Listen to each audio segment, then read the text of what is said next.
Hello everyone, welcome to JSI online chemistry classes. आज की class start करने से पहले अपन लास्ट क्लास की बात करते हैं। तो लास्ट क्लास में हमने टॉपिक जो स्टार्ट किया था, it is colligative properties. What is the colligative properties? Colligative properties के बारे में आपको बताया गया था, this property depend on the number of particles not nature. उसके बेस पर हमने 4 पॉइंट स्टडी करने हैं, जिसमें से एक पॉइंट को हम कंप्लीट भी कर चुके हैं। 4 पॉइंट में फर्स्ट पॉइंट था आपका lowering relative lowering vapour pressure, second one elevation in boiling point, third one depression in freezing point and fourth one is osmotic pressure या ऑस्मोसिस प्रेशर। इसकी 4 की स्टडी करनी है, तो पॉइंट बाई पॉइंट 2 या step by step हम study करने वाले हैं। लास्ट लेक्चर की बात करें तो लास्ट लेक्चर में हमने जो कंप्लीट किया था वो कॉलीगेटिव प्रॉपर्टीज में आपको फर्स्ट पॉइंट था रिलेटिव लोअरिंग वेपर प्रेशर। कैसे सॉल्वेंट के वेपर प्रेशर को सॉल्यूशन से कंपैरिजन किया था अपन ने, तो सॉल्यूशन का वेपर प्रेशर कम आ रहा था, सॉल्वेंट का ज़्यादा आ रहा था। उसकी कंडीशन क्या थी? क्योंकि उसमें नॉन वॉलेटाइल सॉलिड हमने ऐड किया था इन द सॉल्यूशन। उसके बेस पे उसका वेपर प्रेशर कम हुआ, वेपर प्रेशर कम होने से वहाँ पर प्रॉपर्टी इफेक्टिव हुई, उसको ही बोलते हैं कॉलीगेटिव प्रॉपर्टीज़। उसके बेस पे एक क्वेश्चन आपको कराना था, तो वो क्वेश्चन मैंने यहाँ पे लिख दिया है, उसको पहले सॉल्व कर लेते हैं, उसके बाद अपन सेकंड प्रॉपर्टी स्टार्ट करेंगे। तो क्या है? If solvent vapour pressure is 0.80 atm then add some amount of the solute in this solvent, then solution vapor pressure is 0.60 atm। मतलब सॉल्वेंट का तो इतना है और सॉल्यूशन का है, मतलब इसमें कुछ अमाउंट सॉल्यूट और ये जो आपका सॉल्यूट जो है ये आपका कैसा होगा? सॉलिड। ध्यान रखना, मीन्स नॉन वॉलेटाइल होगा, इस कंडीशन पे ही इफेक्ट करेगा, ठीक है ना? तो ये ध्यान रखना। सो calculate the mole fraction of solute. तो आपको मैंने लास्ट क्लास में कुछ फॉर्मूले सजेस्ट किए थे, उन फॉर्मूलों को एक बार फिर से कंसीडर कर लेते हैं अपन। वो क्या थे? P B naught equal to P S upon P B naught. मैंने बताया था ना एक्सप्लेनेशन के बाद कि इन फॉर्मूले पे आपसे क्वेश्चन पूछ सकता है। एक्स ए, इसी के बेस पे एक्स ए को ऊपर यूज़ कर सकते हैं, P B not P S equal to P B naught equal to N A plus N B. ये सारी चीज़ यूज़ कर सकते हैं। एन ए के प्लेस पे और भी यूज़ कर सकते हैं अपन, P B not P S upon P B not. ये सारी कंडीशन आपको बता दी गई हैं, इनके बेस पे अपन क्वेश्चन भी लिख सकते हैं। सबके मोल फ्रिक्शन की कंडीशन हो सकती है, सबके मोल्स की कंडीशन हो सकती है, सबके ग्राम की कंडीशन हो सकती है। ये 3 फॉर्मूले पे क्वेश्चन आपसे कैसे भी पुट कर सकता है। आपको चलना जो है वो अकॉर्डिंग टू क्वेश्चन चलना है, कि क्वेश्चन में क्या गिवन है, किसके अकॉर्डिंग अपन सॉल्व करेंगे, वो चीज़ अपन को देखनी है। तो देखो क्वेश्चन में क्या क्या गिवन है। आपको सॉल्वेंट का वेपर प्रेशर दे रखा है यहाँ पर, और सॉल्वेंट का वेपर प्रेशर कितना है आंसर में लिखे तो अपन सॉल्वेंट का vapour pressure is P B naught. पहले गिवन जो है क्वेश्चनों में उसका एक स्टेटस तैयार कर लेते हैं, then we will solve the question. कितना दे रखा है? 0.80 atm। उसके बाद सॉल्यूशन का है क्या? बिल्कुल है 0.60 atm। क्या कैलकुलेट करवा रहा है? X A mole fraction of solute. तो समझ में आ गया होगा कौन सा फार्मूला यूज़ होगा, दिस वन। इस फार्मूले के अकॉर्डिंग वैल्यूज़ पुट करूँ तो मैं पी बी नॉट की वैल्यूज़ कितनी? 0.80 minus 0.60 upon 0.80 equal to X A. इसको सॉर्ट आउट करें तो 0.20 अपॉन 0.80 एक्स ए। पॉइंट से पॉइंट कैंसिल हो गया, 20 अपॉन 80 रिमेनिंग एक्स ए। इससे ये काटे तो कुछ 1/4 1/4 एक्स ए, ये आंसर आ गया आपका। इसको आप 0.25 मोल भी लिख सकते हो। एक्स ए की वैल्यूज़ कितनी आ गई? 0.25। This is your answer. Simple सा है, गिवन चीज़ आपने पहले लिख ली, उनके बेस पे देख लो क्या सॉल्व करवा रहा है और कैसे क्वेश्चंस को आपसे पूछा गया है, उसके बेस पे अपन क्वेश्चन सॉल्व कर सकते हैं। अब ये पूछा है, इसके बेस पे अपने इन केस ये भी मोल फ्रैक्शन भी मोल भी दे सकता है आपको, इन केस आपको ग्राम में भी वैल्यूज दे सकता है, एमए की बात आएगी तो उसको अपन कैलकुलेट कर लेंगे। तो ये सारी चीज़ें पॉसिबल है, इस बेस पे अपन ये क्वेश्चन सॉल्व कर सकते हैं, ठीक है ना। तो ये देख लो एक बार, उसके बाद फिर आगे चलते हैं, सेकंड प्रॉपर्टी स्टार्ट करते हैं।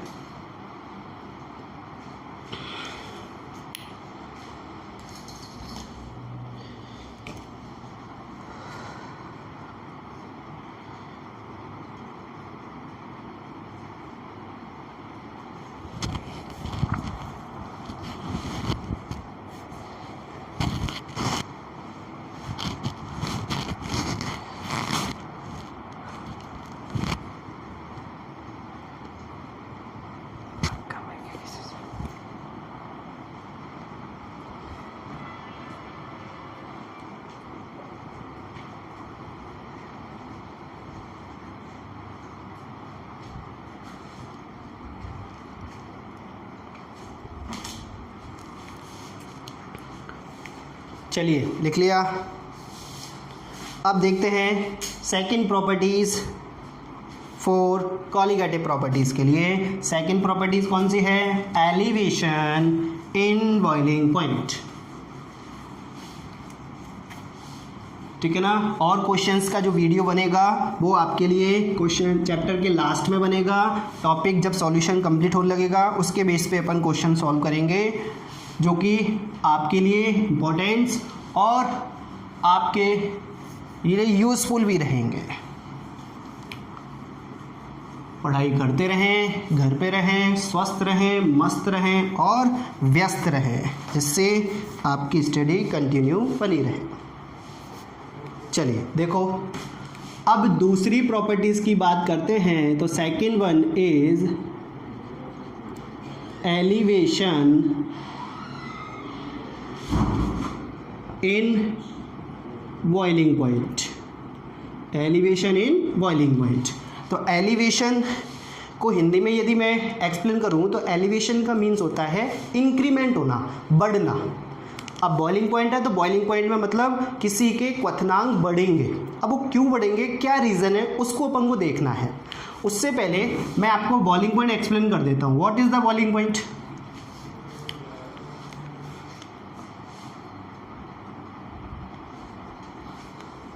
What is the boiling point? तो बॉइलिंग पॉइंट की बात करें तो boiling point is which point या which temperature liquid convert vapour. Just for example मैंने ये वाटर यूज़ कर लिया है तो वाटर का बॉइलिंग पॉइंट फिक्स है 100 डिग्री सेंटीग्रेड। सभी लिक्विड्स का या सभी सॉल्वेंट्स का जो होता है वो बॉइलिंग पॉइंट फिक्स होता है। तो बॉइलिंग पॉइंट की कंडीशन फिक्स है, तो इस पॉइंट को अपन बॉइलिंग पॉइंट कह रहे हैं। क्यों? क्योंकि इस पॉइंट पर ये लिक्विड वेपर में कन्वर्ट होने लग जाता है। सो विच पॉइंट या which temperature liquid particle convert in vapour particle, that is called boiling point. Second words में अपन और भी एक्सप्लेन कर सकते हैं। When liquid pressure is equal to the atmosphere pressure, that point is called liquid का vapour pressure, liquid pressure और जो सराउंडेड का एटमॉस्फेयर है उसका प्रेशर दोनों इक्वल हो जाएं, उस कंडीशन को भी अपन बॉइलिंग पॉइंट की कंडीशन कहते हैं। That point call is boiling point. Is it clear? उस पॉइंट पे ही आपका लिक्विड पॉइंट पे वेपर में कन्वर्ट होगा, उससे बिफोर या उससे पहले not possible. Is it clear? तो हम कह सकते हैं बॉइलिंग पॉइंट कब होगा? जब लिक्विड वेपर में कन्वर्ट होगा, लिक्विड का प्रेशर और एटमॉस्फेयर का प्रेशर इक्वल हो जाएगा, then liquid particle convert vapour, इसको बोलते हैं वेपर प्रेशर। अब एलिवेशन इज बॉइलिंग पॉइंट मतलब बॉइलिंग पॉइंट में इंक्रीमेंट आएगा। तो मैं एक तो सॉल्वेंट यूज़ कर रहा हूँ, एक कंडीशन तो मैंने किसकी यूज़ कर दी? सॉल्वेंट की। सेकेंड कंडीशन मैंने यूज़ कर दी आपके लिए एग्जाम्पल फॉर सॉल्यूशन की। अब सॉल्यूशन मैंने किससे बनाया? H2 तो है ही है, प्लस शुगर और ऐड कर दी मैंने इसके अंदर। तो आप ही बताइए कि किसके बॉइलिंग पॉइंट ज़्यादा होंगे, सॉल्वेंट के या सॉल्यूशन के। माइंड में चल रहा है कुछ, और माइंड में आपके चल रहा होगा आई थिंक सॉल्यूशन की होंगे। क्यों होंगे, उसका रीज़न क्या है? क्योंकि देखो दोनों में वाटर प्रेजेंट है, तो इसके बॉइलिंग पॉइंट तो 100 डिग्री सेंटीग्रेड है ही है, इसमें भी वाटर है तो उसका तो 100 है ही है, वो थोड़ी चेंज हो जाएगा। लेकिन हम कह सकते हैं कि शुगर पार्टिकल जो होते हैं वो सॉलिड होते हैं। सॉलिड मीन नॉन वॉलेटाइल होते हैं। नॉन वॉलेटाइल की कंडीशन में ये वेपर फॉर्म नहीं करते, ये टेम्परेचर को एब्जॉर्व करेंगे तो 100 डिग्री सेंटीग्रेड जो वाटर का टेम्परेचर है ना, उससे कुछ ना कुछ ज़्यादा यहाँ पर टेम्परेचर रिक्वायर्ड रहेगा, चाहे वो पॉइंट में ही इंक्रीमेंट क्यों ना हो, इंक्रीमेंट तो आपका इंक्रीमेंट ही होगा। Is it clear? तो इस शुगर पार्टिकल्स के कारण इस वाटर का भी बॉइलिंग पॉइंट इंक्रीमेंट हो जाता है, मींस इस सॉल्यूशन का बॉइलिंग पॉइंट इंक्रीज हो गया। 4 sugar particle, 4 solute, 4 non volatile solvent, non volatile solute. Clear? तो उस कंडीशन को हम बोलते हैं elevation in boiling point. Means boiling point किसके ज़्यादा रहेंगे, अब इसके। ये तो 100 पे बॉइल हो गई, लेकिन ये 100 पे बॉइल नहीं होगा, अब इसमें कुछ ना कुछ इंक्रीमेंट होगा। That is called solution and that is called elevation is boiling point. अब इसको एक ग्राफ से एक्सप्लेन करते हैं। देखो ये तो जनरल वे में आपको मैंने बिफोर वे में ही बताया था, बिफोर लेक्चर में, कि वेपर प्रेशर कब होगा, क्या होगा, सब कुछ। तो ये सारी चीज़ें आपको पहले ही बताई जा चुकी हैं। हम पॉइंट टू पॉइंट चल रहे हैं, उसकी चीज़ें जो रिक्वायर्ड हैं उसको एक्सप्लेन कर रहे हैं आपके साथ साथ ही। तो देखिए यहाँ पर अपन बात करते हैं ग्राफ की। तो एक ग्राफ फॉर्मेशन करता हूँ मैं, और ग्राफ है किस किस के बिटवीन। एक तो लिया है मैंने वेपर प्रेशर,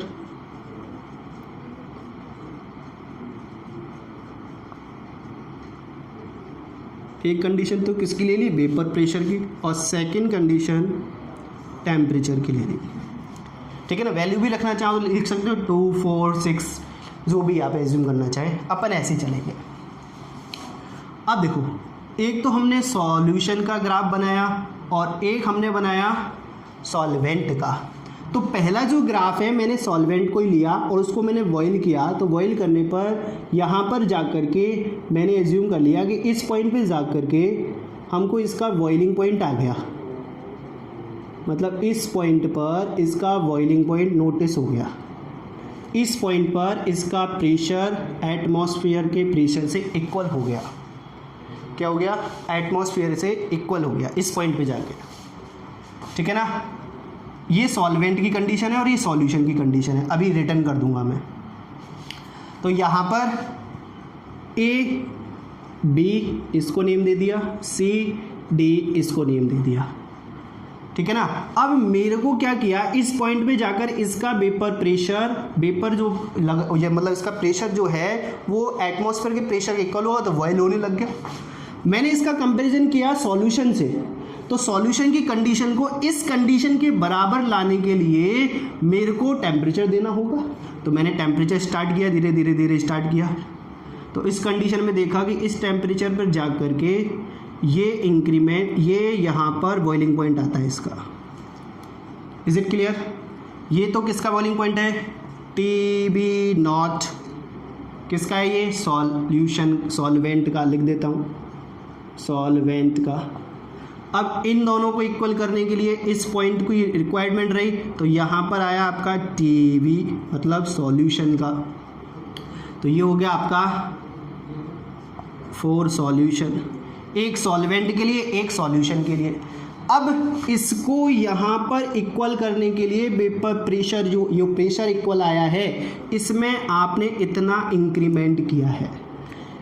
सॉल्वेंट तो आपका यही बॉईल हो गया था, सॉल्यूशन इस पॉइंट पे बॉईल हुआ है, मतलब इतना डिफरेंस क्रिएट हुआ है। इस डिफरेंस को बोलते हैं delta T B. Delta T B means elevation in boiling point. इसकी वैल्यू 10 है तो इसकी वैल्यू 8 है, तो 2 का डिफरेंस आ गया, नहीं आ गया? तो उस डिफरेंस को ये अपन बोलते हैं elevation in boiling point. Is it clear?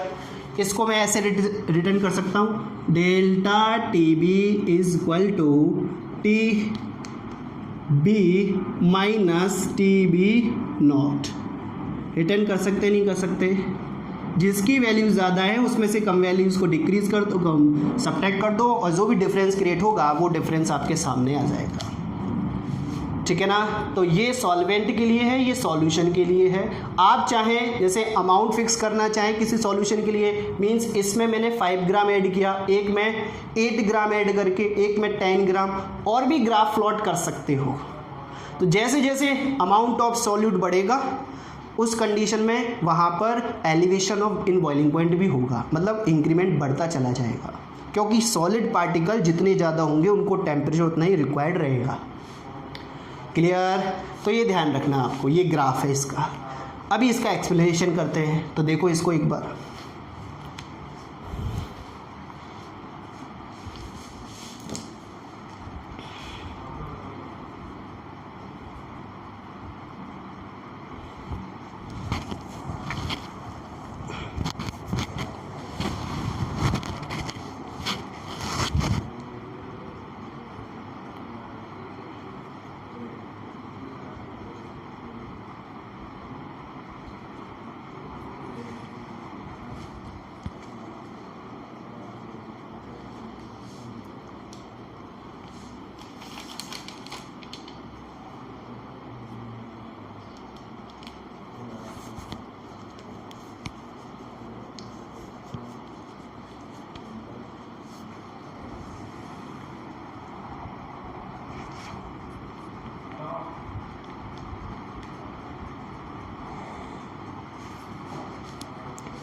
देख लिया।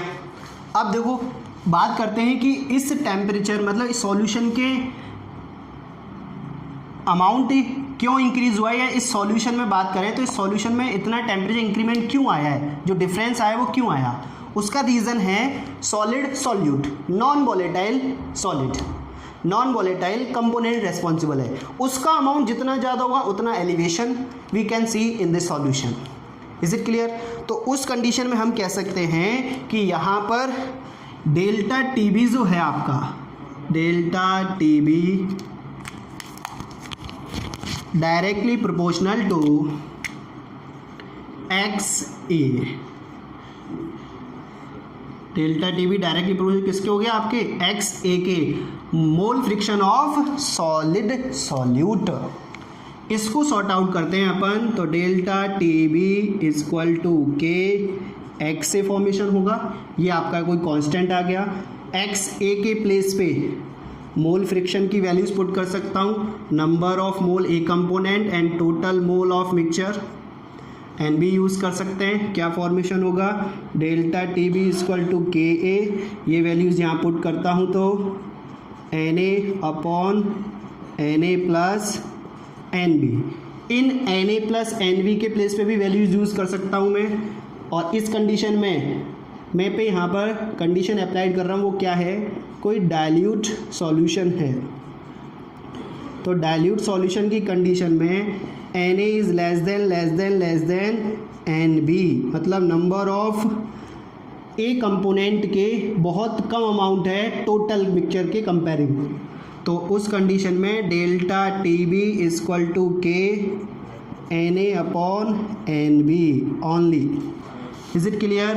एन ए और एन बी की वैल्यू यूज़ कर सकते हैं, वो वैल्यूज़ क्या होंगी, N A is equal to के W A upon M A multiply M B upon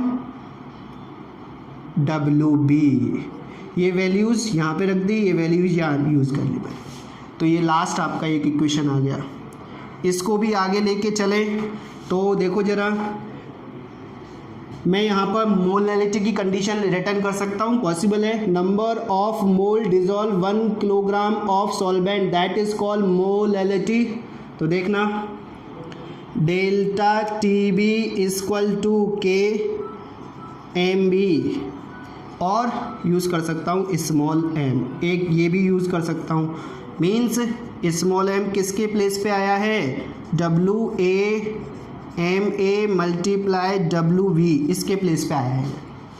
is it clear? Definition है ना, number of mole present 1 kilogram of solvent that is called molality, तो वही यूज़ किया है मैंने। इसको मैं K B equal to K M B बोल रहा हूँ, ये एम बी है।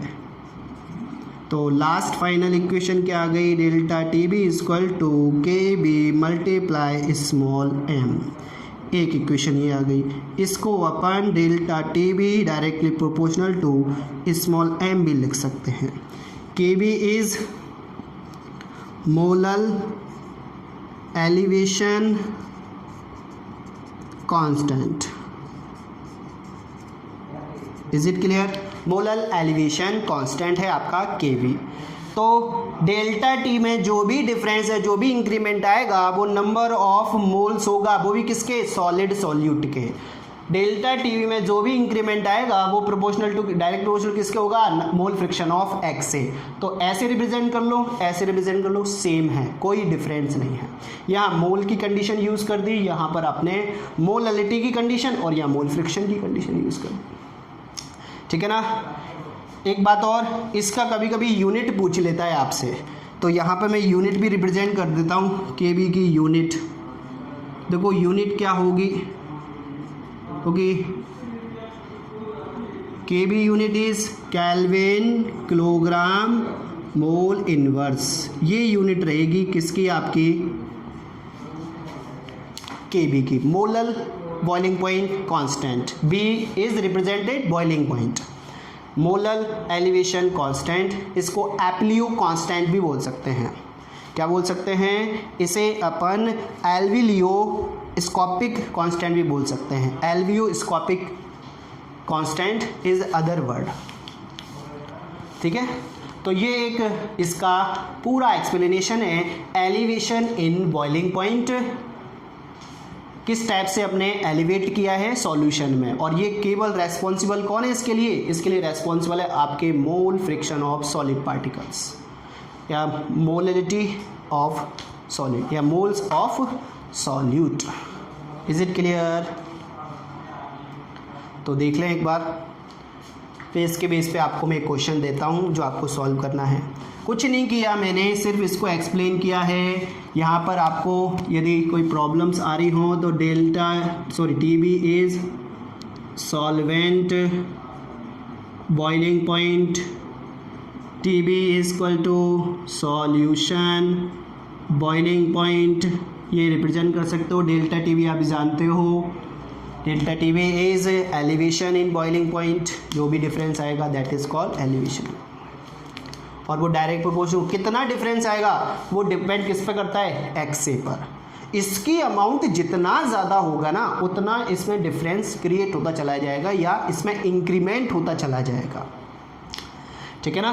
मैंने बताया था ना कि यहाँ पर मैंने 2 ग्राम ऐड किया है, सोचो मैंने कोई 4 ग्राम का सॉल्यूशन बना दिया तो सीधी सी वेल नोन है, इसका अमाउंट बढ़ा तो इसमें भी एलिवेशन बढ़ेगा, तो उस बेस पे अपन एक्सप्लेन कर सकते हैं। तो ये सब चीज़ आपको बिल्कुल क्लियरली एक्सप्लेन की जा चुकी हैं, तो you can see in your on your screen. Continue study रखें, चैनल को सब्सक्राइब, शेयर एंड लाइक ज़रूर करें और अपने दोस्तों को ज़्यादा से ज़्यादा फॉरवर्ड करें जिससे वो भी अपनी तैयारी कंटिन्यू कर सकें, ठीक है ना। कोई भी डाउट, कोई भी प्रॉब्लम्स आपको यदि है अबाउट कोचिंग, अबाउट आपके टॉपिक्स, अबाउट कोई की एक्सप्लेनेशन आपको चाहिए या कोई डाउट है तो आप कमेंट बॉक्स में आप सजेस्ट कर सकते हो, सर एक बार फिर से एक्सप्लेन करें वो चीज़ें आप, तो आपको 100% श्योर है आपके डाउट क्लियर किए जाएंगे। तो देख लो एक बार,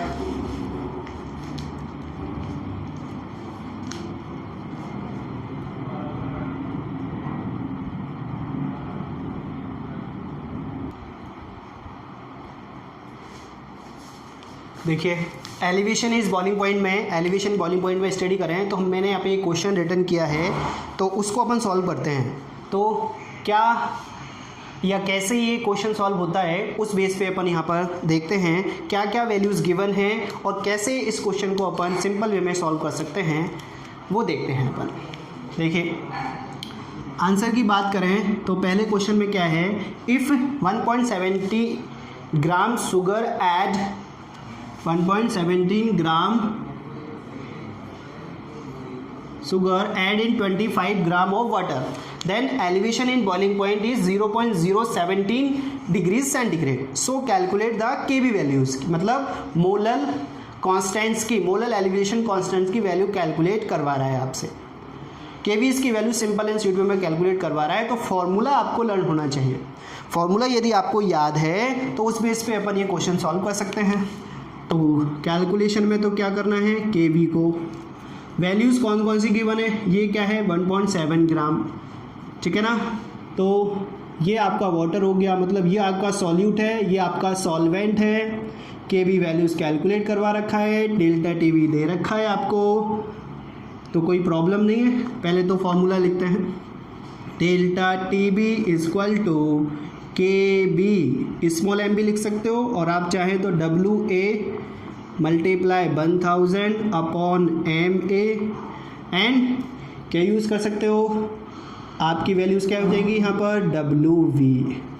ये आपका जो है फॉर्मूला है। इस बेस में आपसे क्या कैलकुलेट करवा रहा है, इसको कैलकुलेशन में ले रहा है आपको। तो वैल्यूज़ गिवन है क्या सबकी, बिल्कुल है, देख सकते हो डब्ल्यू ए है पूरा, डब्ल्यू बी है, इसको कैलकुलेट करना पड़ेगा। शुगर है तो शुगर का मोलर मास निकालना पड़ेगा। 1000 मैंने ग्राम की कंडीशन में यूज़ किया है, 1 kg भी यूज़ कर सकते हो, इसको रिमूव करना पड़ेगा। ग्राम की कंडीशन दे रखी है तो 1000 से मल्टीप्लाई कर सकते हो आप। तो केवी का फॉर्मूला मेंशन कर लो, delta T B equal to, ये सारी वैल्यूज़ इधर हो जाएंगी, delta T B multiply M A multiply W B upon W A into 1000। अब वैल्यूज़ क्या है देख लो, डब्ल्यू ए की वैल्यूज़ कितनी है 1.7 ग्राम, डब्ल्यू वी की वैल्यूज़ कितनी हैं 25 ग्राम। सारी वैल्यूज़ गिवन हैं, क्वेश्चन में 100% श्योर है वो आपसे यदि वैल्यूज़ कैलकुलेट करवाएगा तो एक को छोड़कर बाकी सारी वैल्यूज़ देगा, ठीक है ना। तो उससे आप प्रॉब्लम नहीं, हाँ कुछ क्वेश्चन आपके आईक्यू को चेक करेंगे तो उस बेस पे भी अपन क्वेश्चन सॉल्व कर लेंगे। Delta T B M A calculate कर लें। एम ए के लिए कंडीशन किसकी है, शुगर की, शुगर डिजोल्व है ना, तो शुगर का formula C12H22O11। Carbon hydrogen oxygen के एटॉमिक मास रखो, इसकी वैल्यूज़ जो आएंगी वो आपकी कुछ 342 ग्राम आएंगी, इतनी वैल्यूज़ होती हैं। शुगर का मोलर मास इज़ 342 ग्राम, सबकी वैल्यू कर सकते हो आप टोटल, कोई इफेक्ट वाली बात नहीं है, कोई ज़्यादा प्रॉब्लम नहीं है। डेल्टा टी बी आपको गिवन है 0.07 डिग्री सेंटीग्रेड। केल्विन की कंडीशन यूज़ करना चाहे तो आपको वहाँ पर डिग्री सेंटीग्रेड दे रखा है, इसको इसमें 273 प्लस 0.07 डिग्री को ऐड कर दो, जो भी वैल्यूज़ आएंगी वो आपकी किसकी होंगी, डेल्टा टी बी की होंगी। सारी वैल्यूज़ आ गई, कोई इफेक्ट वाली बात नहीं है, सारी वैल्यूज़ पुट कर दो। K B equal to delta T B कितना, ये रहा आपका 27 प्लस 0.07, और आपका एम ए कितना है 342, एम बी कितना है 25, ये वैल्यूज़ कितनी है आपकी 1.17 एंड लास्ट वन इज़ 1000। इसको सॉर्ट आउट कर दो, answer is yours. Is it clear. तो ऐसे अपन क्वेश्चन को सॉल्व कर सकते हैं। आपको क्वेश्चन में सारी चीज़ें गिवन होंगी, 100% श्योर है। उस बेस पे अपन क्वेश्चन को आगे सॉल्व करते हैं। पहले वैल्यूज़ देख लो क्या क्या वैल्यूज़ हैं, फॉर्मूला फाइंड आउट करो, देन यू सॉल्व द के बी वैल्यूज़, या जो भी क्वेश्चन में पूछा गया है। के बी के प्लेस पर डेल्टा टी भी पूछ सकता है आपसे, कभी कभी मोलर मास भी पूछ लेता है, तो उस बेस पे अपन भी कैलकुलेशन में ले सकते हैं, ठीक है ना। तो ये आपका सेकंड कंप्लीट हो गया, elevation in boiling point. 2 part और हैं आपके, depression in freezing point, and last one is आपका रह जाएगा, वो होगा आपका ऑस्मोसिस प्रेशर। तो वो भी अपन स्टडी करेंगे स्टेप बाय स्टेप, ठीक है ना। अब आपके लिए कुछ क्वेश्चंस यहाँ पर मैं दे रहा हूँ। हम आपको कुछ क्वेश्चन देंगे जो कि आपको आपके कमेंट बॉक्स में, या फिर आप चाहें तो उनके आंसर भी अपने घर पे सॉल्व कर सकते हैं। बाकी के जो भी क्वेश्चन आपको यहाँ पर गिवन होंगे उनके आंसर आपको नेक्स्ट लेक्चर में मिलेंगे।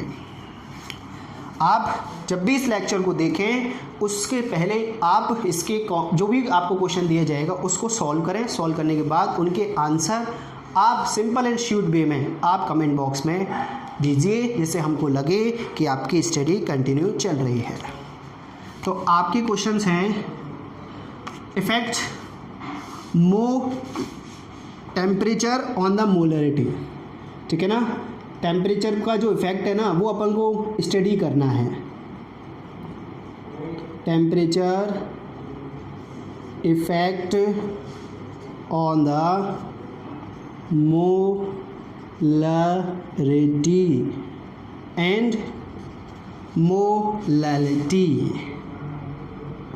दोनों पे ही स्टडी कर लेना, जिससे और भी डाउट्स क्लियर हो जाएंगे, ठीक है ना। Temperature effect on the molarity and molality, एक क्वेश्चन तो आपका ये हो गया। सेकंड क्वेश्चन है आपको what is the limitation, what is the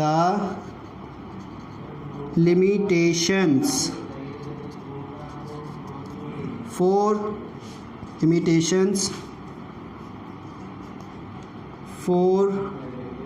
Henry law.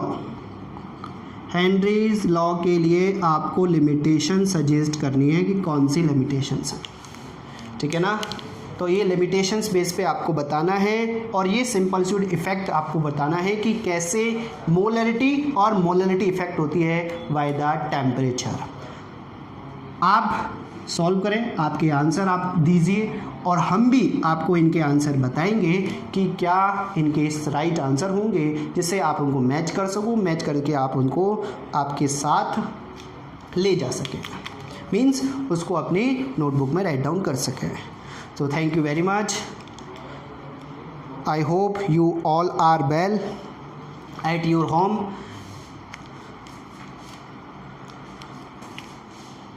Thanks for your online chemistry classes.